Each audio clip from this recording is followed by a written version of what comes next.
أعوذ بالله من الشيطان الرجيم بسم الله الرحمن الرحيم واتقوا فتنة لا تصيبن الذين ظلموا منكم خاصة واعلموا أن الله شديد العقاب واذكروا إذ أنتم قليل مستضعفون في الأرض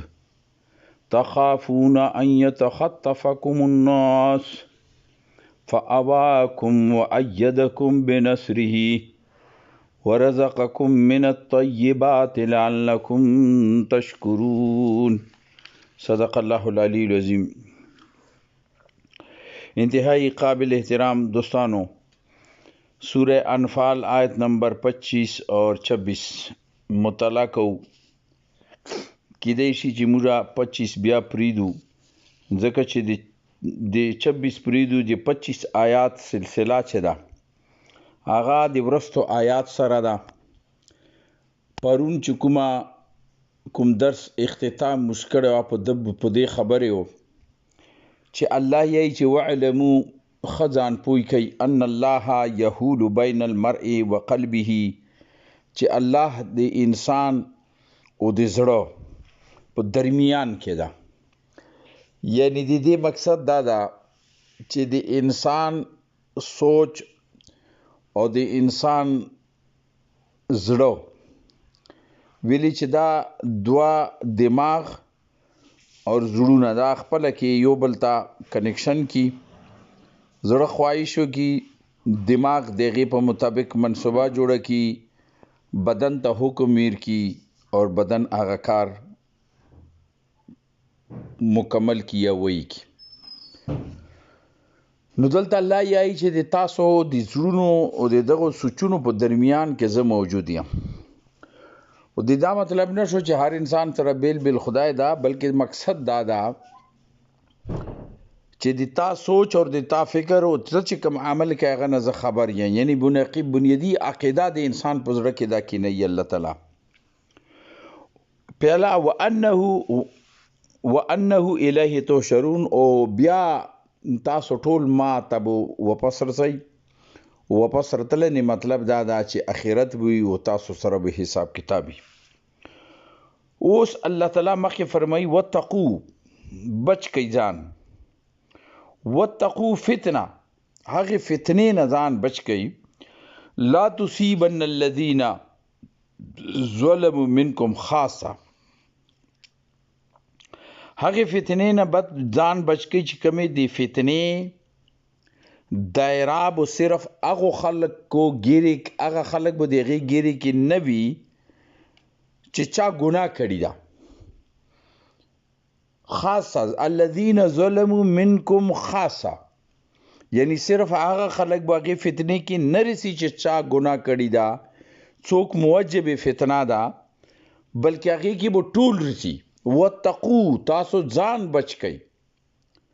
دا یو ډیر اهم هدایات دي، د معاشرتی هدایات دي، او معاشره کې د ذمہ دارانه د دین یو داعی ته د هغه ذمہ داری احساس ورکوي. یعنی دلته هغه اجتماعي فتنې دي، فتنو نه الله تعالی یې چې ځنونه بچ کئ، چې کله هغه فتنې راشي بیا د معاشرې هر انسان ته د هغې اثرات راسي. صرف هغه نه رسي ګیرې کې چې څوک د دې موجب وي، چا کړي وي. مثلا زه ته د دې یو مثال پیش کوم. یو معاشرې کې، یو کلی کې، یو محلې کې یو سړی داسې ده یا یو کور داسې ده چې هغه ګندګي چې ده هغه ګند کوي، یعنی ګنده ده او صفائی نشته. خدا دا چې هغه خپل چاردیوالۍ د نه ده، نو د هغې اثرات چاته بل چاته نسی. دغسې مثال ده د هغې معاشرې چې کومې معاشرې کې نیکي غالبه وي اور معاشرې کې نیکو خلکو کثرت وي او نیکی هر طرف ته وي. په هغې کې که یو نیم سړی بد وي او لازمي وي بد وي، داسې وي. او هغه بد چردیولی دی نه کوي نو د هغې اثرات بار معاشرې ته نه رسي اور حال معاشره هغې باندې د نیکه معاشره غالبه وي خو که کم انسان ګند وي او هغه ګند د چردیولی دروازې نه بار راغورځوي ورو او داسې خپله دروازه مخې ته بیا چوله ونیسي بیا چولې نه د کلي مین چولې ته وځي لکه عموما د موږ لیارو کې وګوره دا اوبه چې راوتي ټولو کورونو نه دا ټوله لیارې ګند کړې ده هر انسان ته د هغې ګندګي راځي لہذا دغسې هغه ګندګي ورو راوځي نو یو ټیم به داسې راشي چې هغه ګندګي به په ټولو وطن کې پیلاو شي ویلي چې د هغې ګندګۍ روکاو ولا څوک نه و که چیرې څوک یې روکاو ولا وای اول یې ریزي دغه دروازه ورباندې بند کړي وای چې بی یا خو ته صفا شه که به ته نه صفا کېږي بیا د ګندګي به دروازې نه بار چولې ته نه رسي بیا د دې ذمه دار ته ته ته کې سنبلی نو دغه انسان به بیدار شي بیا به دا ګندګي دا وي چې ته خپل مخصوص ځای چې کوم ځای لرې ده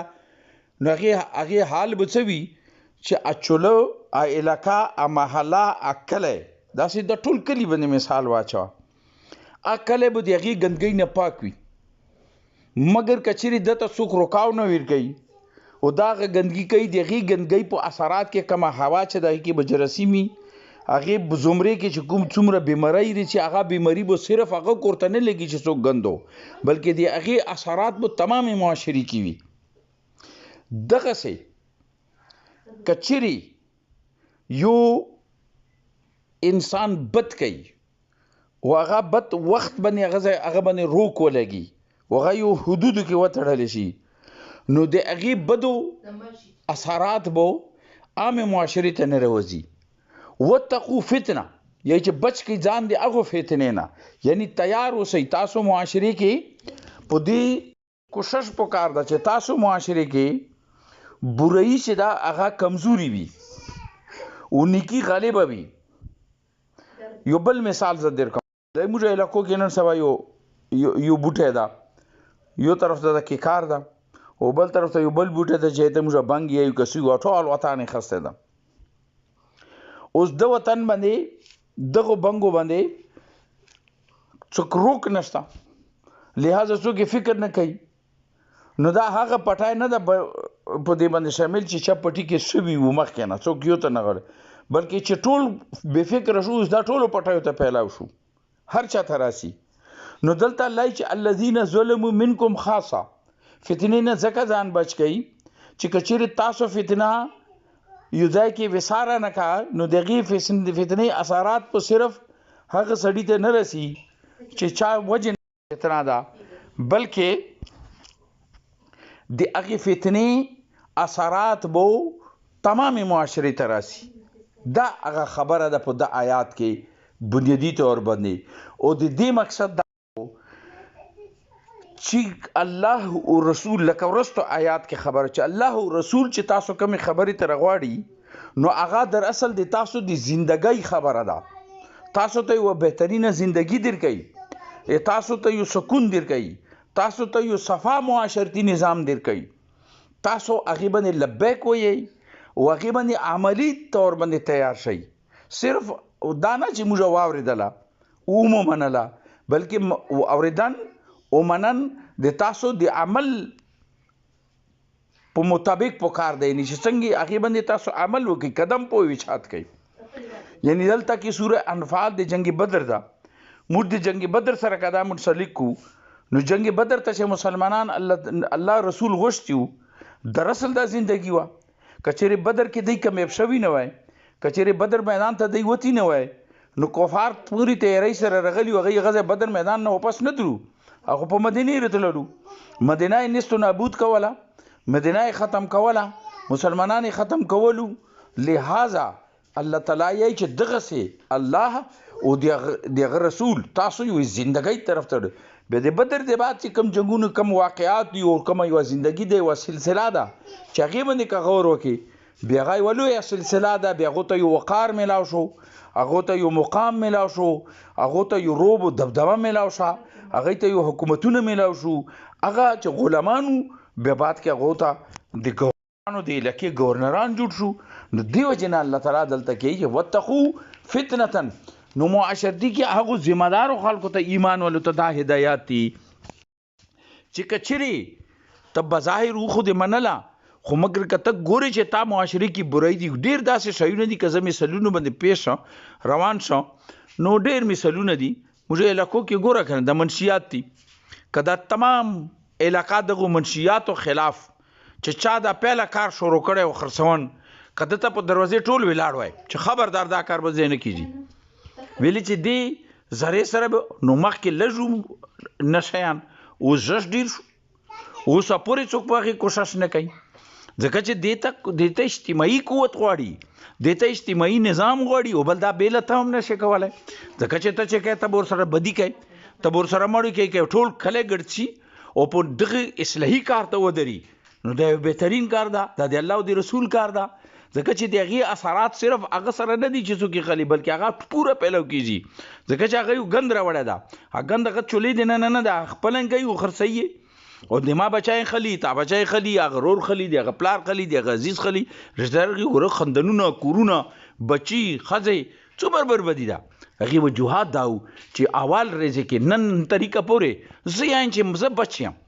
ما ته نه رسی لیکن دا څه نه ده دا ګند هر یو ځای ته برسي دې طریقه دې اثرات دې جراثیم دا ټولو ته راسي دغه کې اسلام دغه شیونه هدایت کوي چې اجتماعي قوت پیدا کوي چې تاسو معاشره کې برۍ چې هغه کومه وي وړاوي یا غټوي چې هغه باندې خو معاشرتي نظام د پر ټولو نه اول نظام تالاس کې پکار ده او نظام چا لاس کې وي پولیس لاس کې وي فوج لاس کې وي حکومت لاس کې وي اوس ډېر داسې واقعات ده چې پولیس په خپله دو شیونو نه پیسې خلي هغه هفته خلي تر نه لہذا هغې ورته چې خرڅوه ویلې بنده کوه کار نو لہذا دغه کې الله تعالی یې چې واتقوا ځان بچ کوي فتنه هغې فتنې نه لا تصیبن الذین ظلموا منکم خاصه چې هغې دایرې کې او د هغې په گرفت کې صرف هغه خلک نه رسي چې څوک موجب ګناه وي بلکې ټول به رسي ورکې وعلمو بیا مخکې الله چې ځان پوه یاد وساتئ ان الله شدید العقاب یاد وساتئ که چیرې مطلب تاسو په دې کې نه کوئ بیا الله سزا ورکونې کې ډېر سخته او ډېر تیز ده الله دې هغې سزا نه موږ وساتي.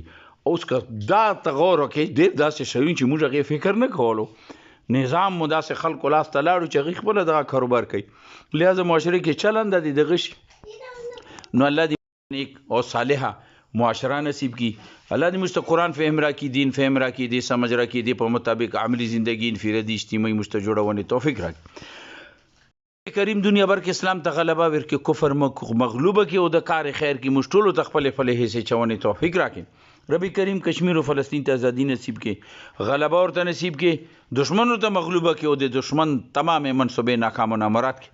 بیمارانو ته شفا ورکړي بېروزګارو ته روزګار ورکړي چا روزګار د ټولو ته روزګار کې برکت واچوي بیا اولادو ته اولاد ورکړي چا اولاد د ټول اولاد نیک او صالح وګرځوي. ربی کریم څوک قرضداري قرضونو لنډونې توفیق ورته ورکړي چا نور حاجتونه پوره کړي موږ عزیزان رشته داران مور پلار خویندې وروڼه څومره چې د دنیا نه لاړ دي ربي ټولو ته مغفرت نصیب کړي ټولو ته اعلی مقام ورکړي ټولو قبرونه د نور نه منور کړي مرګ پرې موږ ته اطاعت نصیب کړي مرګ وختې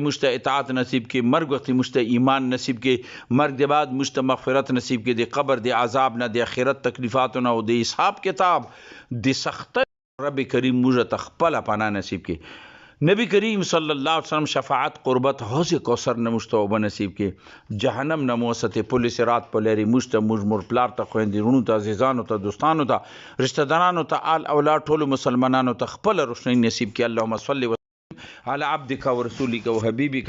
سيدنا محمد نبي الأمي وعلى آله وصحبه بارك وسلم وآخر دعوانا الحمد لله رب العالمين.